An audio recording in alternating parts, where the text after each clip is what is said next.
Assalamu alaikum wa rahmatullahi wa barakatuh. Once again to our respected viewers. And once again, this is me, Sakina, and I would like to welcome you all on Youth Matters. So once again, in this holy month of Ramadan, we are really seeking a lot of good knowledge as well during this month of Ramadan. What I like about this month of Ramadan is that there are always these good fun quizzes and additional general knowledge. I'm not sure if it happens everywhere, but like within our communities, in our mosque communities, we have these programs like every weekend where we get together, we gather, and we have these fun discussions, and we get to learn so much. And at the same time, we drinks and snacks side as well. So this is something that I really enjoy in our Jamaat as well. So I talk about the Imam of our time, Imam Mahdi, Ajalallahu Ta'ala Farajahu Sharif, more. So I know that most of us do know a lot about him already, but there are some interesting things that you might probably not have known, or might fascinate you today as we will get to know about it. So without much further ado, I'd like to welcome guests to join me on board, Sister Salwa Habib and Sister Alima Fatima Naqvi. And yeah, there they are. Assalamu alaikum wa rahmatullahi wa barakatuh. How are you both? وعليكم السلام ورحمة الله وبركاته. Walaikum assalam wa rahmatullahi wa barakatuh. Alhamdulillah, fine. So How are you?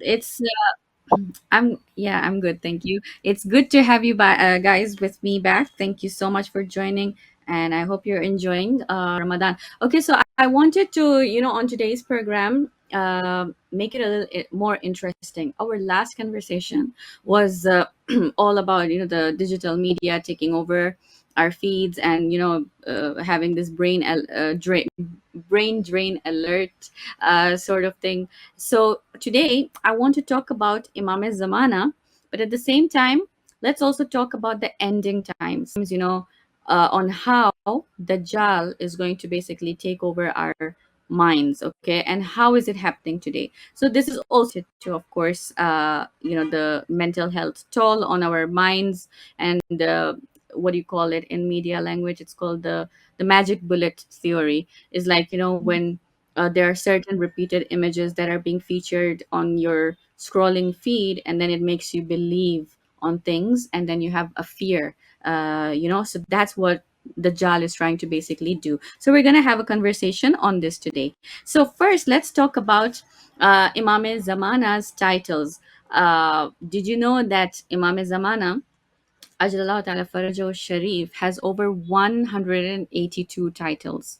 And the most significant one is Baqiyatullah, meaning that which remains from Allah. It's the Hujjat, it's the proof. Imam Jafar-as-Sadiq alayhi salam has narrated that upon his reappearance, the Imam will recite the verse which is in Suratul Hud, Surah number 11, verse 86. I'm just reciting the translation at the moment, that what is preserved by Allah is better for you if you are believers, and declare himself as Allah's proof and Khalifa on earth. From then on, he will be greeted as peace be upon you, O Baqiyatullah. So, Sahifatul Sajjadiyah is the book of Imam Sajjad alayhi salam. Now, fewer know that Imam Mahdi alayhi salam also has profound supplications attributed to him as well. And the book is called Divine Supplications, Sahifatul Mahdi, which is published by the Muhammadi Trust and contains 42 supplications. Okay, and in this, the Imam has included du'as for our well being, fulfillment of needs, and relief from distress. Did you know that his grandmother's name is Hudaytha or Sosan? And she was the wife of Imam al Hadi alayhi salam and the mother of Imam Hasan al Askari alayhi salam. Now, what was special about this woman, Bibi Hudaytha, was that she was entrusted with managing the affairs of she like this is something very extraordinary at that time, that being a woman, she was handling all the affairs of the public, and she played a crucial role in protecting Imam al-Mahdi alayhi salam during his early years. She's buried beside her husband and son in Samarra. There is a very beautiful hadith which is mentioned from the Holy Prophet Muhammad sallallahu alaihi wasallam, that Allahumma salli ala Muhammad wa ala Muhammad wa ajil farajahum ajma'in, that the Holy Prophet has given the Imam a unique title. He says that Al Mahdi is the peacock, means ornament of the people of paradise. And this is found in Bihar al Anwar, volume 51, page 105. So, this is a very beautiful hadith because it makes us realize that the Imam, doesn't only have beauty, but he also has distinction. How he will stand out radiant and unmatched among the people of heaven. Okay, now if we are to talk about his appearance, the Imam is said to resemble the Holy Prophet sallallahu alaihi wasallam in his appearance. The Prophet has described him as having a face like shining moon, a strong build, and a complexion described as Arabian color, reddish white. Also, because the mothers of several previous Imams and likely his own mother were of African or North African descent, the Imam is expected to have a darker complexion, reflecting the diverse and universal lineage. And what about his residence? During his occultation, after his reappearance, narrations indicate that Masjid Kufa will be the center of his governance, and Masjid Sahla will be the place of his residence. And if we are to talk about his martyrdom, so because every infallible has to be martyred, okay, and every infallible has to be buried also by an infallible. So according to narrations, it is mentioned that Imam Hussein alayhi salam will return during the return, and he will perform the ritual bath, the ghusl and kafan, shrouding, funeral prayer, and burial of Imam al-Mahdi ajallahu ta'ala farajahu. Now let's talk about the advancements that will take place during Imam Zamana's time. So imagine if like Imam Zamana actually comes today, if he appears right now, okay. Of course, we all wonder that how will that era be, as we're seeing the advancements in technology every year. There's a new thing that's coming up. In fact, I'm reading things like jobs will not exist anymore in the next 10 to 20, or in the next 6 years. In fact, AI is going to take over everything, and people are going to go out of jobs, like there'll be no jobs, imagine. So people are like already like freaking out that what's going to happen, okay.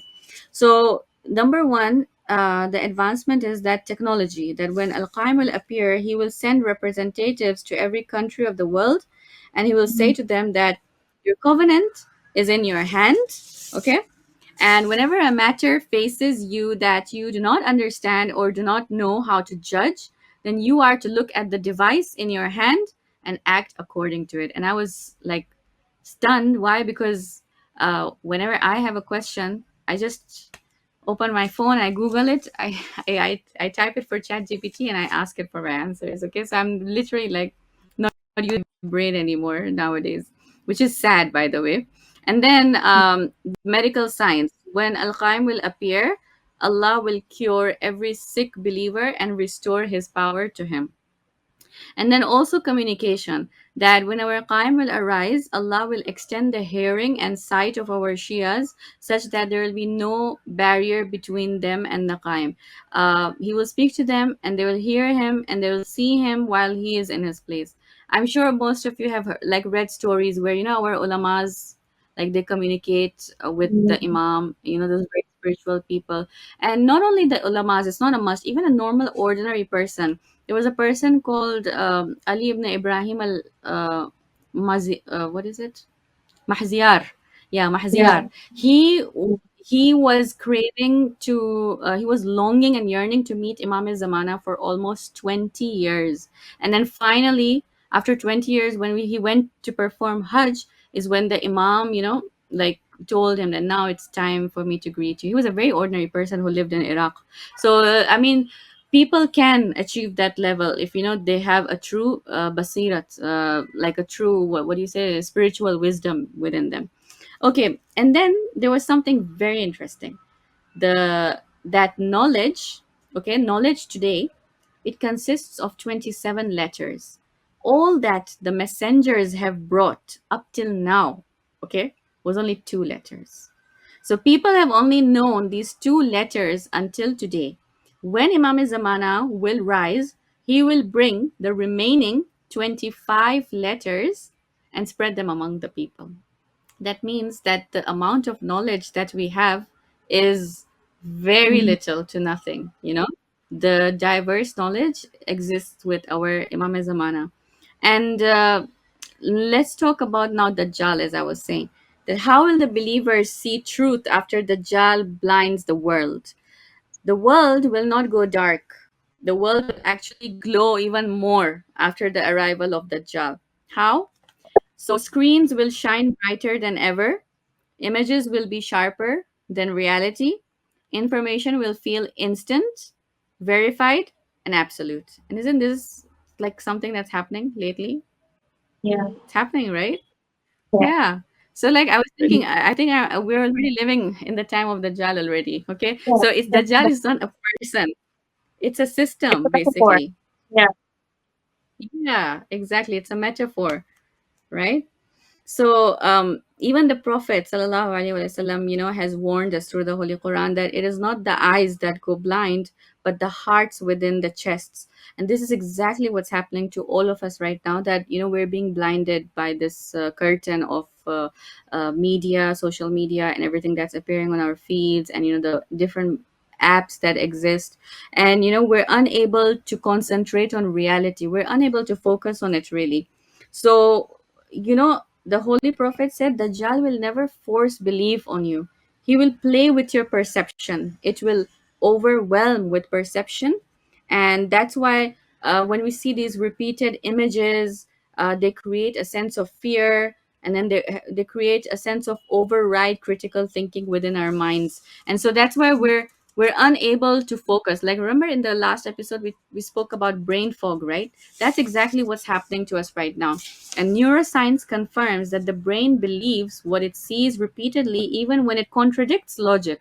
So, even if your brain is telling you that this is something wrong, but you're just going to have to believe it because it's appearing everywhere. And so, this is exactly the Jal's weapon. This is how he's trying to, brainwash our minds and control our minds like puppets. Now, did you notice since the era we've also been through the era where things have had to be boycotted, the Israeli products and everything, right? I was reading about it and I was shocked. Like here is the paradox that the believer will be cut off from food, water, safety, information, and verification during the Dajjal's time.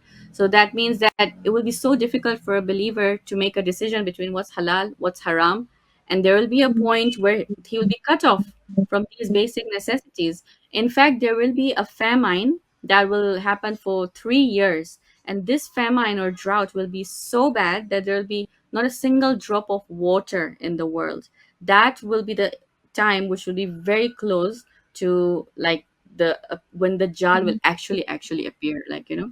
Okay, so you know what it said that if you want to stay a true believer, it's important to keep your dhikr alive. Like, you know, if we do our duas, for example, we recite duas, it says that the dhikr will remain stable. And this is something that cannot scare you or that will not affect you, even if the Dajjal wants to harm you. Because it says that repetitive sacred phrases, yani duas, they change your neural pathways, they reduce your fear circuits, the amygdala in your mind, and they strengthen intuition centers in prefrontal cortex. So basically, it rewires how you see reality. And there's a surah, by the way, which has been recommended to be recited every Friday if you want to be saved from the Dajjal. Do anyone of you know which surah that is? So that's Surah Al-Kahf. Yeah, correct. Correct. Yeah. So this surah is supposed to be recited almost every Friday if you know we want to be like saved from falsehood and everything during these last times. So okay, I just thought that we talk about how the Dajjal is taking over us, and sometimes I feel like it's not something which is far. it's something I think we're already existing in the times of Dajjal. Dajjal is amongst us, you know. In fact, we ourselves are sometimes, I feel like, you know, we are also, I mean, we are almost a Dajjal because, you know, the way we're functioning basically, it says that Dajjal has only one eye, right? So you know, why? Because the other eye of Basirat has been blinded of Dajjal, so he can't see the spirituality. And I feel like we are somewhere similar, that you know, we can't see the goodness, we can't see the spirituality, the Basirat, we've lost it. Only one eye is working, which is looking at dominance, power, materialism of the world. So Alima, I would like to ask you that, you know, what is your viewpoint on this? How do you think that today's times, uh, as I said, related to the Dajjal and everything, is it true that, are we really like, you know, living in those times? And how can we try to control ourselves? Like, how can we avoid, you know, getting into that pattern or getting into that loop cycle continuously? If you can connect it to even one of, you know, your answers from our previous podcast, where were speaking about mental health stall, right? Like, you know, we're unable to take care of our mental health. So, actually, I was in a philosophy class yesterday, and Really later it interesting. was the sisters were asking questions to the Molana, the teacher, and they were talking about, because it was a philosophy class, we were talking about wujud and um, what philosophy, how it interrelates with theology and how it relates with mysticism, and how um, it gets you to question reality, your existence, and whatnot. And the main part was that philosophy is often looked down upon as a subject because it can cause you to deviate from Islam as much as it can take you towards it as well. Mhm. So Okay. Yeah. it's often not taught in Qum and Najaf at times, Really. and yeah, Mhm. apparently it Yeah. somehow does. Okay. So some sisters were asking that if it could bring us closer to God in these times of difficulty where we are really feeling down, really feeling confused. A lot of us are in like therapy for, you know, the environment that we're in and the depression that it causes us. Um, Yeah. and I'm sure some of those reasons are because of how much social media we use and the pressure and expectations and everything we take in, stuff that we shouldn't be taking in because we shouldn't be so much on social media and whatnot. And the point was that how can you protect yourself from these things, or what is the solution in the end, right? Um, and I think that we are in a time where, at the end of times, we're waiting for our imam, because right now we are without. We are lucky enough. Shias are lucky enough to have a guide in the Rahbar and in Yeah. Marajas and the people around the world. But for overall, Muslims are technically without a guide and feeling lost and helpless. And we turn towards a Western society that has taken over so many things, that has its own ideas of mental health and its own ideas of happiness and whatever. And we've become so integrated, we've mixed their ideas and our ideas, and it's everything has become lost in between. Very true. So in these times, detachment is the most important thing. The more you're attached to this world, the more you have expectations, the more you're waiting for something, not sure what you're waiting for. You want that peace that being closer to your imam will bring, being closer to Allah subhanahu wa ta'ala will bring. And you're not sure how to go about getting that peace. And I Very think true. philosophy and subjects like that should be taught more, even if there is the risk of knowing so much you deviate ultimately. Um, but I think it's more that the more you learn about your own existence and how your existence really is in this world, then you'll lose sight of the things that you're attached to right now. and then Very true. ultimately you'll turn towards Allah subhanahu wa ta'ala, and you'll turn Mhm. towards, you'll start looking for that reality, that peace that you want in that reality. For Yeah. all we can do now, I think duas, askar, reading the Quran as much as possible, reflecting as much as possible, being patient, leaving behind these the scrolling, this anxiety of materialistic things, anxiety of, I don't know, academia, work.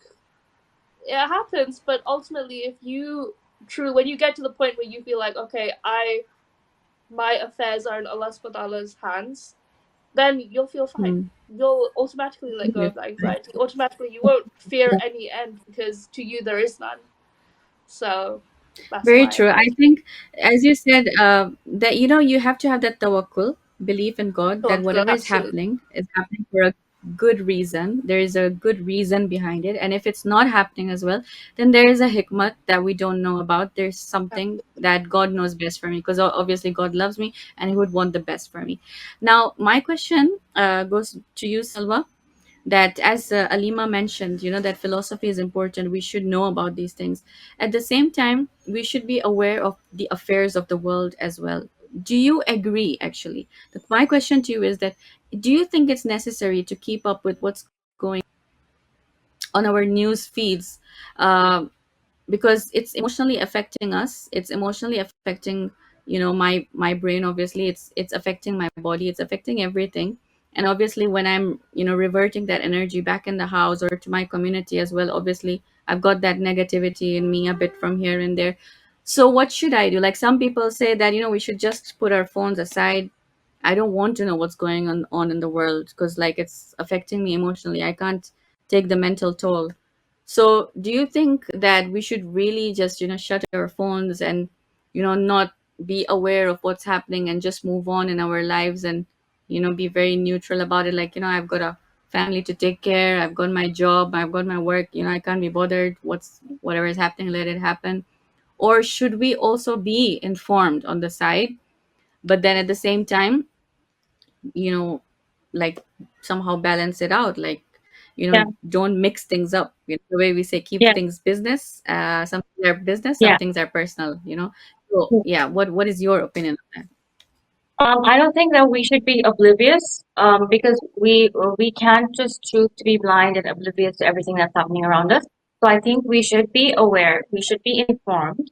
But as you said, I don't think it's necessary for us to delve deep into, like, trying to find out everything that's going on, trying to, like, delve really deep into each kind of like topic, especially like disturbing topics, like the Epstein files, for example. I mean, it's good to be aware and it's good to have information and read whatever the basic headlines are about it, but to delve deep and actually start reading the document page by page, word, I don't think that's necessary. Like Mm, we need to be aware, but we also need to protect ourselves and our peace and our mental health, and protect ourselves from all the psychological warfare that's around us. We need to be informed, but being informed doesn't mean being so invested that it takes over your entire life. That's what yeah. I think. Yeah, very true. And Sister Alima also mentioned about detachment. I believe it's a very important point of how we should, not believe that everything is like ephemeral. I mean, sorry, that everything is permanent in this life. Rather, it is ephemeral. Yani, it's temporary. Okay. So, like things, materialism, and everything, we should focus. Just like think that, okay, for example, khuda na khas, if everything gets taken away from you today, whatever, your job, your career, your house, your family, what's the last thing that you have? So that should be your fate. And be ready to, even like, for example, face death, which is of course a very sensitive topic. Not everybody can say like, oh, I'm ready to, I'm so happy to die and excited. Of course, that doesn't come very naturally. Every person is scared. That fear is there, because we all know that we have done a lot of gunas.